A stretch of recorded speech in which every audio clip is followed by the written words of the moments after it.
전략체크인입니다. 오늘 장 반등 출발했는데 지금 약간씩 또 에너지가 부족해지니까 다들 걱정이 되시나 봐요. 그러면 앞으로는 어떤 대응 전략 필요할지 11월 첫날입니다. 오늘 메리츠증권의 이익원 지점장 포트 열어볼게요. 안녕하세요. 네, 안녕하세요. 예, 그 사이에 시장 많은 일들이 있었습니다. 지금도 2,300 딱 기록하고 있는 코스피 지수인데요. 시장 분위기부터 흐름부터 읽어주세요. 네. 지금은 실적과 같은 펀더멘탈적인 요소보다는 심리와 수급이 시장에 조금 더 큰 영향을 미치고 있는데요. 물론 이는 저는 단기적인 요소라고 생각하고 있습니다. 시장이 좋을 때 좋다고만 얘기하고 안 좋을 때 안 좋다, 방어적인 위치를 취해야 된다라고 하는 건 위기 뒤에는 기회가 있었는데 그 기회조차도 못 잡는 발언이라고 생각하고 있고요. 먼저 심리 수급을 가장 큰 수급을 차지하는 신용 같은 부분은 9월 말에 20조가 넘었는데 현재 17조 원 언더로 내려왔습니다. 이 3.5조 원이 감소했죠. 과거에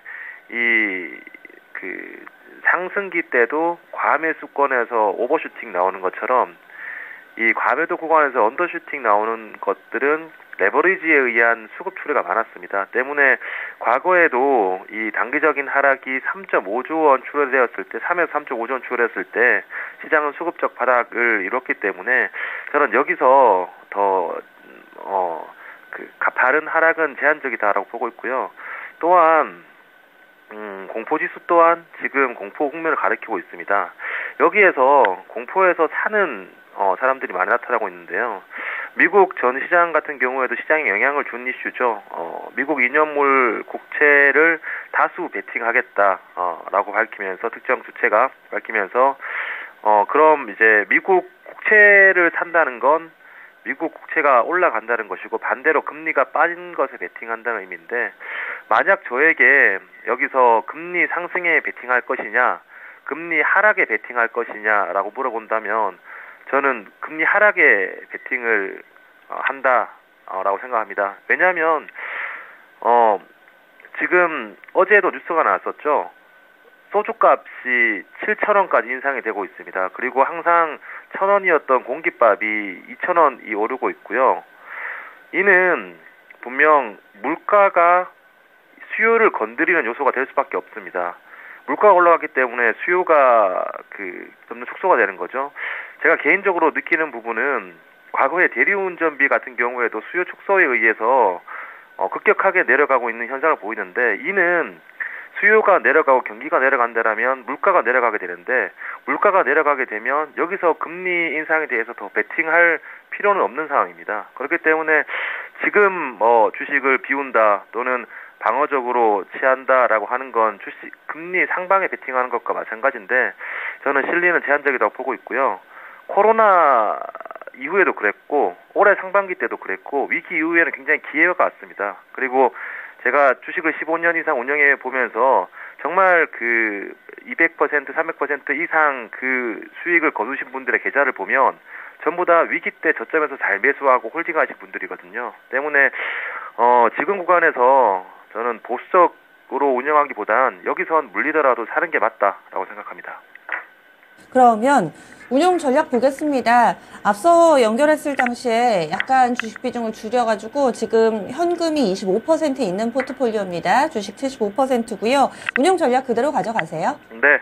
앞서서 현금 비중을 더 늘렸으면 좋았을 텐데 그래도 대응은 했기 때문에 그 늘린 현금을 더 추가로 주식으로 늘릴 계획 잡고 있습니다. 네, 그러면 현재 들고 있는 종목 알아보겠습니다.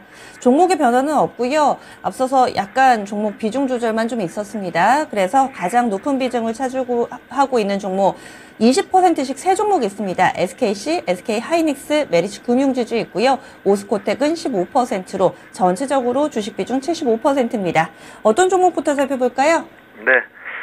먼저 메리츠금융지주 간단히 말씀드리겠습니다. 주가가 하락하면 하락할수록 배당 수익률이 높아지고 있습니다. 때문에 이 저가 매수세가 당연히 들어오고 있고요.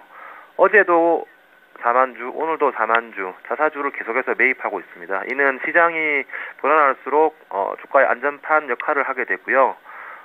고점 대비 9월 25일 고점 대비해서 15% 정도 주가가 빠졌습니다. 이는 시장 대비해서 굉장히 선방하는 성과라고 보고 있고, 시장이 안정된다면 가장 잘 버텼던 종목, 그리고 가장 많이 빠졌던 종목이 반등하기 때문에 메리츠 금융지주의 이 배당 수익률 메리트 구간이 들어설 것으로 보고 있고요. 두 번째 종목은 SK 하이닉스입니다. 지금 삼성전자의 컨콜 내용을 들어보면 재고는 바닥을 통과하고 있다라고 보고 있습니다. 그리고 수요 또한 HBM, HBM3, HBM3E 중심으로 개선이 되는데, 이 같은 그 HBM이 PC와 모바일의 용량을 확대시킴으로써 수요 또한 바닥을 통과한다라고 컨콜에 언급했습니다. 그리고 공급 같은 부분은 이미 마이크론, 하이닉스, 삼성전자가 감산을 가파르게 진행되었고, 삼성전자의 시안 공장 같은 경우에는 지금 웨이퍼 투입량이 거의 제로에 가까운 상황입니다.